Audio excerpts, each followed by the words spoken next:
Olá, pessoal. Eu sou Lídia Valesca Pimentel. Estarei com vocês em algumas unidades desse programa de formação que vocês estão fazendo.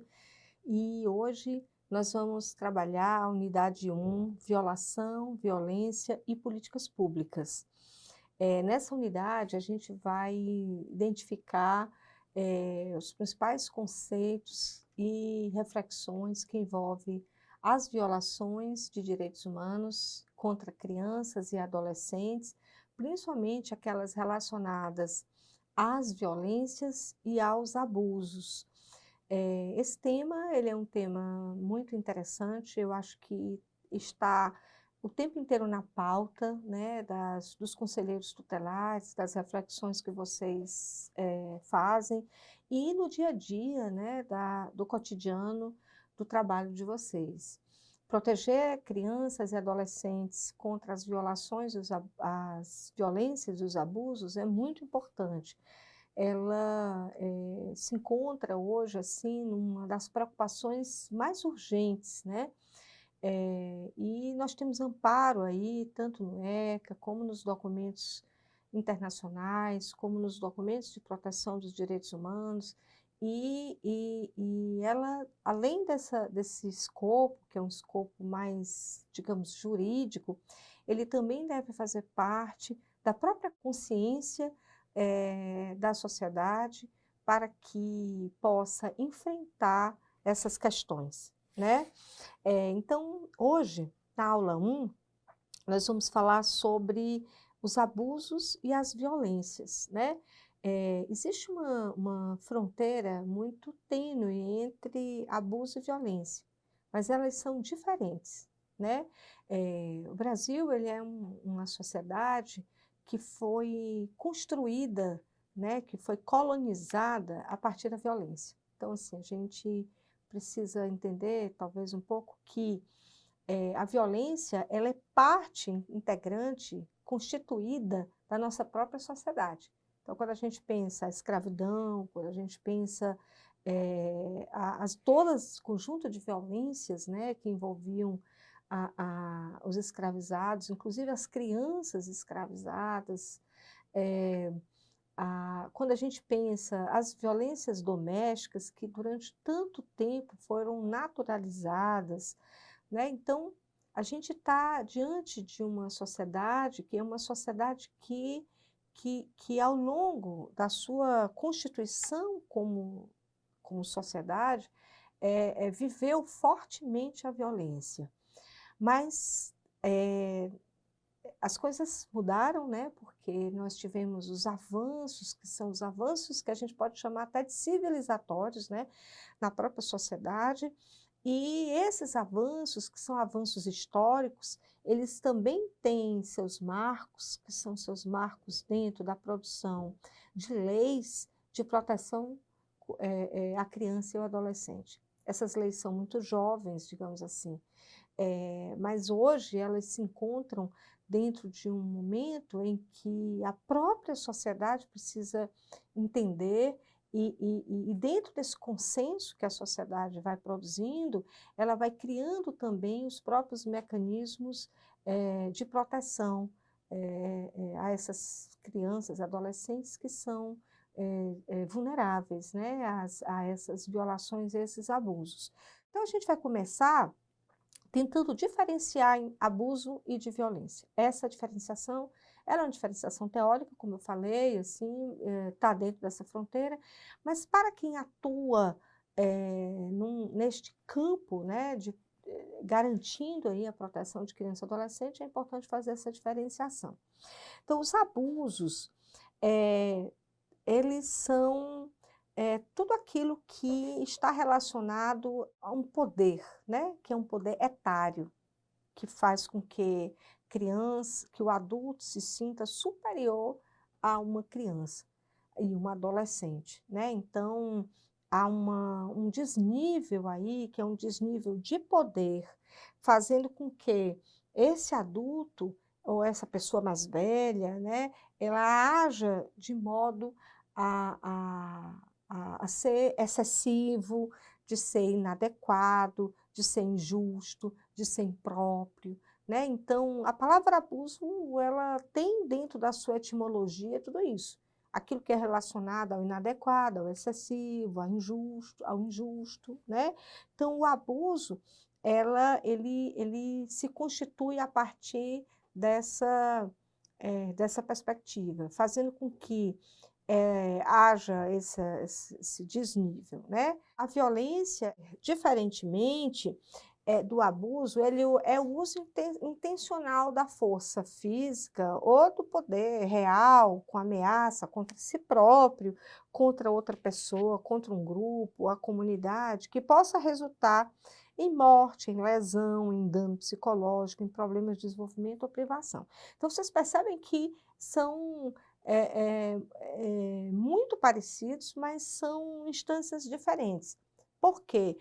A violência é quando o autor da violência age ali já sabendo, né, desse uso, né, do uso da força, o uso intencional da força. Enquanto que o abuso, ele vem de uma perspectiva mais sutil, em que esse sujeito, né, que também se arvora de um certo poder, de um desnivelamento de poder, age de forma inadequada, excessiva, né? Então, a gente pode agora caracterizar ou tentar diferenciar as formas de abuso. Então, na aula de hoje a gente vai tratar de abuso e depois, na próxima aula, tratar das violências. Lembrando que tanto abusos como violência são violações, quer dizer, estão aí dentro de um conjunto normativo que deve coibir e que deve até punir esse abusador e esse agressor, né? Então, lembrando que tanto violência como violações tanto violência como abuso são violações, né? Lembrando também que são violações de direitos humanos. Por quê? Porque elas estão relacionadas àquilo que fere a dignidade humana. Então, aqui, tanto violência como abuso fere a dignidade da criança e do adolescente. Então, o abuso ele está muito relacionado também às formas de violação, que são aquelas violências mais sutis, que estão relacionadas às violências psicológicas, né? Que é compreendida como qualquer conduta ou situação recorrente em que a criança ou adolescente ela é exposta e que pode comprometer seu desenvolvimento psíquico, emocional, né? Então, quais são esses atos, né? Os atos de discriminação, de depreciação, de desrespeito, de ameaça, de constrangimento, de humilhação, de manipulação, exploração, intimidação sistemática, que é o bullying, né? Então, essas formas de agressão psicológica, elas são abusivas e elas são extremamente danosas ao desenvolvimento emocional dessa criança e desse adolescente. Uma outra forma de violência psicológica que a gente pode citar aqui é os atos de alienação parental. Então, todos aqueles atos, né, cometidos pelos seus genitores, né, que induz, né, que faz com que esta pessoa, sob sua autoridade, possa constranger uma criança, que possa manipulá-la, para que esta criança muitas vezes rejeite, né, um dos genitores. Então, a alienação parental, ela se encontra hoje, inclusive, já descrita dentro do direito do Código Civil, né? E que garante aí que essa criança, esse adolescente possa ser protegido contra um dos seus genitores que, usando aí do seu poder, induz aí desta autoridade para que cause uma certa dificuldade na relação aí com o outro, né, com outro genitor. Bom, a gente precisa também fazer a diferenciação entre o abuso físico, emocional e sexual, também o trabalho infantil e a violência nas ruas. Essas também são formas de violações que a gente precisa também discriminar e entender o seu formato. Primeiro, o abuso sexual, né? O abuso sexual, ele é entendido como toda ação que se utiliza da criança ou do adolescente para fins sexuais, seja numa conjunção carnal ou ato libidinoso, né? Então, o abuso sexual, ela é extremamente difícil, muitas vezes, de ser identificado, porque ele é ocultado dentro das relações domésticas, né? Então, a maioria dessas formas, desses abusos são cometidos dentro do ambiente doméstico.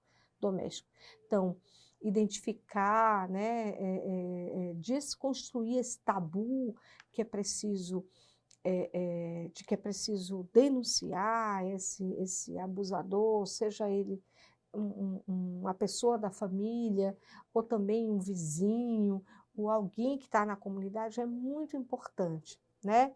É importante lembrar que esse abuso sexual, ela está relacionada, na atualidade, muito também com a internet e com um ambiente que é um ambiente muito amplo, que é a internet, e que, mesmo sem ter um contato físico, existe ali um abuso sexual, né? Então, afora todos os abusos sexuais em que há contato físico, existem também aqueles que são feitos dentro de um ambiente que é um ambiente virtual, e isso tem sido muito recorrente e precisa ser enfrentado e entendido e denunciado, né? Então, para terminar essa parte do abuso sexual, é importante a gente lembrar que o abuso, ele pode ocorrer com contato ou sem contato. Então, sabendo aí essa diferenciação, porque as formas de manipulação desta criança ou deste adolescente no ambiente virtual, ela se encontra revertido de um dano igualmente grande, pernicioso, tanto quanto aquele que é realizado com contato, né? O trabalho infantil, ele também é uma forma abusiva, né? Então, o trabalho infantil, ele está regulamentado pelo ECA, o ECA menciona a proibição de qualquer forma de trabalho até 13 anos, as responsabilidades do sistema de garantia de direitos e as condições para o trabalho protegido, são as seguintes, né? A forma como aprendiz, a partir de 14 anos, e com restrições, né? Porque não pode ser feito num ambiente noturno, ou insalubre, ou perigoso, né? E daquele que pode ser feito com carteira assinada, com adolescentes a partir de 16 anos e 17 anos. Então, o trabalho infantil, gente, ele é uma forma abusiva muito recorrente no Brasil. Ela foi ocultada pela nossa realidade social, e ela atingiu principalmente as crianças e adolescentes empobrecidos, principalmente aqueles que eram contratados para ambientes domésticos, para trabalhos domésticos, e estavam aí ocultados, né, a partir das relações que são relações, digamos assim, eivada de uma autoridade ou de um abuso aí, de um adulto que se relaciona aí com essa criança e esse adolescente, muitas vezes até com a participação de seus pais, né? Que fez com que essas crianças empobrecidas se tornassem ainda mais vulneráveis. Então, Outra forma de violação de criança contra criança e adolescente é a violência nas ruas.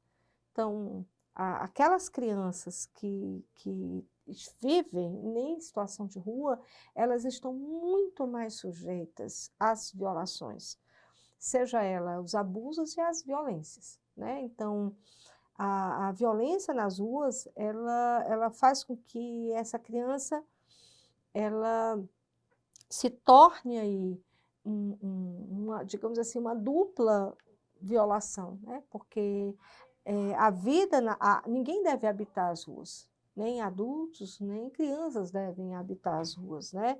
Então, os direitos dessas crianças, elas estão violados quando elas estão nessa forma de violações, de abuso. Então, é muito importante a gente identificar a violência nas ruas e a vida nas ruas como forma de violação a partir daí, criar mecanismos de proteção. Na aula seguinte, nós vamos trabalhar sobre as violências interpessoal física, psicológica, sexual e as negligências. Então, aguardo vocês na próxima aula para a gente dar continuidade a esse assunto.